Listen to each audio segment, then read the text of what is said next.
75 साल बाद उस महान कांग्रेस पार्टी ने एक इतिहास रचा। वो इतिहास हमीरपुर संसदीय क्षेत्र से एक मुख्यमंत्री दिया और एक उप मुख्यमंत्री दिया। साथ लगते हम दोनों पड़ोसी हैं और निचले हिमाचल से पहला मुख्यमंत्री दिया और पहला ही उप मुख्यमंत्री दिया। 15 महीने पहले हमारी सरकार बनी। हमने सारी योजनाएं मैं इससे पहले आपको बता चुका हूं। मैं सिर्फ इतना कहना जा रहा हूं, अब जनता की अदालत में हमारा भी परीक्षा है, उप मुख्यमंत्री की भी परीक्षा है कि हमीरपुर संसदीय क्षेत्र से जो दो बड़े नेता आते हैं, माननीय श्री जगत प्रकाश नड्डा जी जो भारतीय जनता पार्टी के अध्यक्ष है और केंद्रीय मंत्री अनुराग ठाकुर जी, इसलिए इस बार अगर आपने पहला वोट संसदीय क्षेत्र से किसी प्रत्याशी को डालना है तो वो कौन है? पीछे से हाथ खड़ा करके बताइए। और जिस संसदीय क्षेत्र का उप मुख्यमंत्री और उप मुख्यमंत्री होते हैं वहां भी हमारी सरकार के 3.5 साल है। हम आपसे सिर्फ एक प्रार्थना कर रहे हैं, 20 साल का इतिहास बदलोगे, पूरा संसदीय क्षेत्र के विकास का पूरा नक्शा मैं और मुकेश अग्निहोत्री जी बदलेंगे।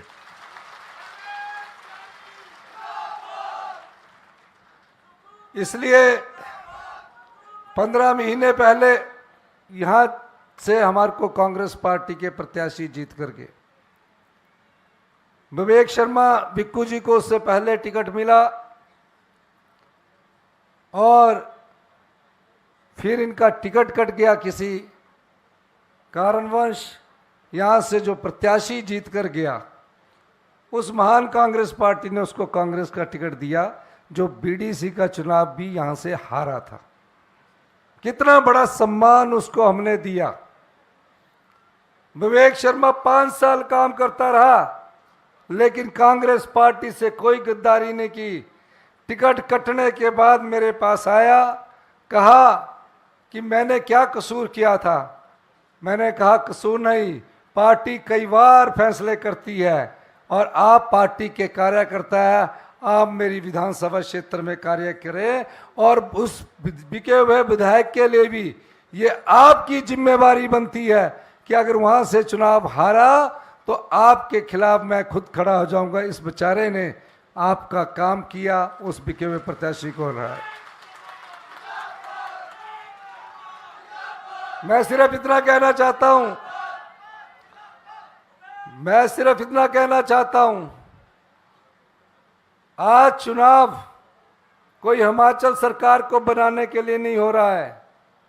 आज चुनाव आपका जो वोट है, हजारों साल की देश गुलामी के बाद जब आजाद भारत की पहली किरण इस देश की धरती पर पड़ती है, इस देश की जनता को और हिंदुस्तान की आवाम को कोई सबसे बड़ा अधिकार किसी पार्टी ने दिया है, वो कांग्रेस पार्टी है। वो अधिकार आपको वोट का अधिकार है। आपके वोट के दम से विधायक चुनकर जाते हैं, 15 महीने खुलकर काम करवाते हैं और फिर आपके वोट से चुनकर जो विधायक है उन्होंने अपनी विधायकी को भारतीय जनता पार्टी के पास बेच दिया। जिसने हाथ के चुनाव पर चुनाव लड़ा हो और वो जब हाथ को बेचकर कमल खरीदता है तो क्या आप जानते हैं कि कुटलैड़ की जनता और बीजेपी के जो ईमानदार कार्यकर्ता होंगे कि जिस पार्टी ने जनता की भावनाओं का सौदा किया है, उस पार्टी को 1 जून को आपको सबक सिखाना है। उन्होंने हमारी एक राज्यसभा की सीट चुराई है। आप हमें 4 लोकसभा और 6 विधानसभा की सीटें जिताकर कांग्रेस पार्टी के पक्ष में वोट डलवाएंगे।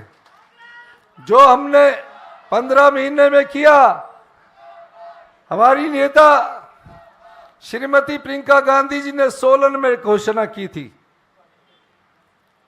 कि हम अपनी बहनों को जो 18 साल से ज्यादा की उम्र की हो जाएगी, जिनके जिंदगी भर उनके शरीर में जब तक सांस रहेगी, हमारी सरकार 1500 देगी, साल का 18,000 रुपया देगी। उस योजना को हमने मैडम लागू किया। 2,37,000 महिलाओं को 1500 मिलना शुरू हो गया। लाहौल स्पीति के पूरे जिले को मिलना शुरू हो गया, यहां भी मिलना शुरू हो गया। भारतीय जनता पार्टी के नेता वहां गए और कहा कि चुनाव योग से इसका राजनीतिक फायदा हो रहा है। हम राजनीतिक फायदे के लिए चुनाव में और चुनाव लड़ने की नहीं सोचते, हम तो सेवा भाव से आपका फायदा करना चाहते हैं। अगर हमने राजनीतिक फायदा देखना ही होता तो हम ओपीएस पहली कैबिनेट में क्यों लागू करते?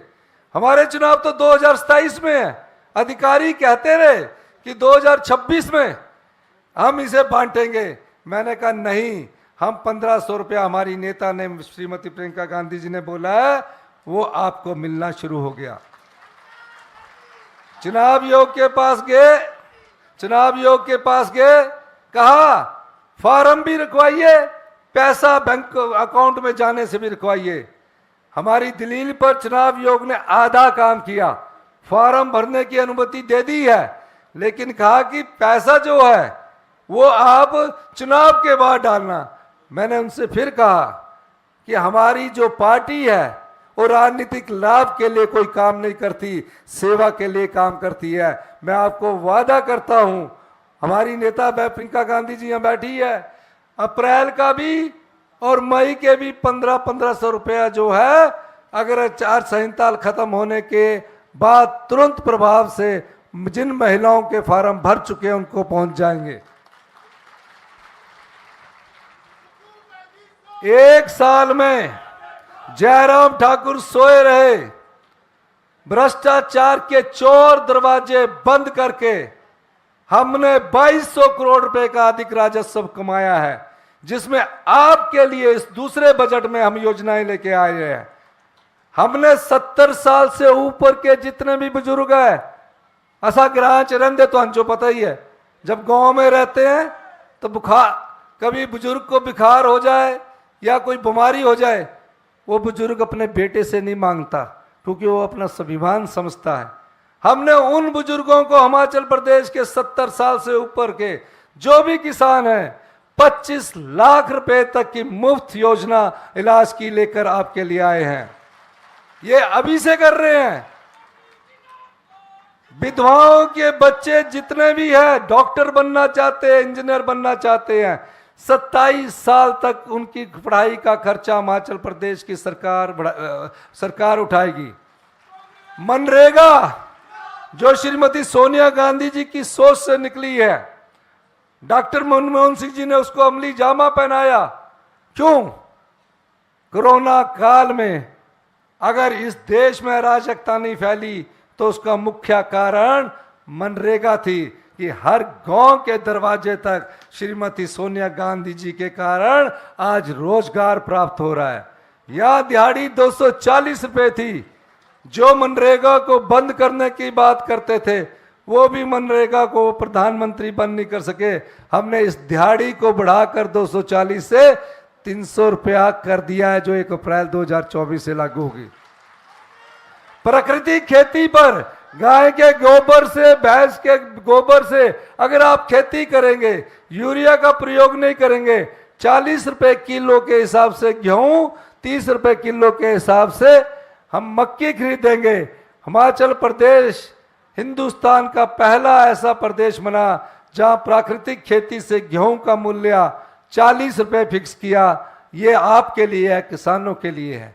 गाय के दूध का मूल्य कहीं नहीं होता, 24 घंटे में दूध खराब हो जाता है, क्योंकि हम ग्रामीण अर्थव्यवस्था को मजबूत करना चाहते हैं। 90% हमारे लोग गांव में रहते हैं, गांव में हमारी शहरों जैसी सुविधाएं हैं। हमने कहा हमारी बहनें गाय दूती है तो उनके लिए 32 रुपए होता था, 50 पैसे बढ़ते थे। हमने सीधा 45 रुपए गाय का और भैंस का दूध 55 रुपए किया और हिंदुस्तान के पहले राज्य बने। कई और योजनाएं हैं, कई और योजनाएं हैं जो दिव्यांगों से है। एक स्कूल तक नहीं खोल सकी बजाराम सरकार, हमने उनके लिए हाई स्कूल और कॉलेज का प्रबंध कर रहे हैं। नशाखोरी में फंसे हुए युवा है, कोई ऐसा संस्थान नहीं है जहां नशाखोरी में जो युवा है उनको वापिस उसी हालात में लाया जाए। हमने इस बजट में उनके लिए भी संस्थान खोले हैं। मैं सिर्फ ये कहना चाहता हूं कि इन लोगों ने आपके वोट को चुराया है, आपकी ताकत को खरीदने की कोशिश की है, और जो जनता की ताकत को खरीदता है जनता उसको सबक सिखाती है। जब जनता जाग उठती है तो बड़े से बड़े तानाशाह का उखाड़ फेंकती है। 1 जून का समय यह तय करेगा कि क्या आप इस देवभूमि के जो हमारे लोग हैं, वो जो लोग पैसे के दम से सत्ता की कुर्सी हथियाना चाहते हैं, ऐसे लोगों को 1 जून को हिमाचल की जनता और कुटलैड़ की जनता सबक सिखाएगी। सिखाएंगे कि नहीं सिखाएंगे? दोनों हाथ खड़ा करके बताइए। लोकतंत्र की ताकत जनबल है, धनबल नहीं।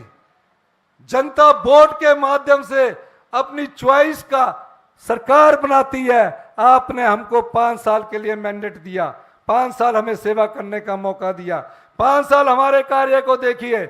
यहां से भी आपने बिका हुआ विधायक प्रत्याशी जो भारतीय जनता पार्टी है उसको भी 5 साल के लिए मौका दिया। आप उससे पूछिए कि आप तो 1.5 साल के बाद दोबारा चुनाव में जा रहे हैं, 3.5 साल के लिए चुनाव हो रहा है।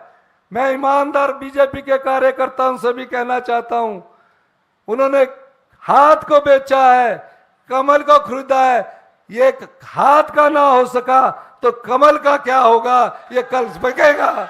इसलिए ये जिसकी नियत बिकने की होती है वो राजनीतिक मंडी में बिकता है। इसको आप सबक सिखाएंगे और मेरा ये मानना है कि जनबल ही जीतेगा और धनबल। मैं जो बोलूंगा आपने जोर से हाथ खड़ा करके करना है। जनबल, पीछे वाले जोर से करिए, जनबल, धनबल। धन्यवाद, जय हिंद।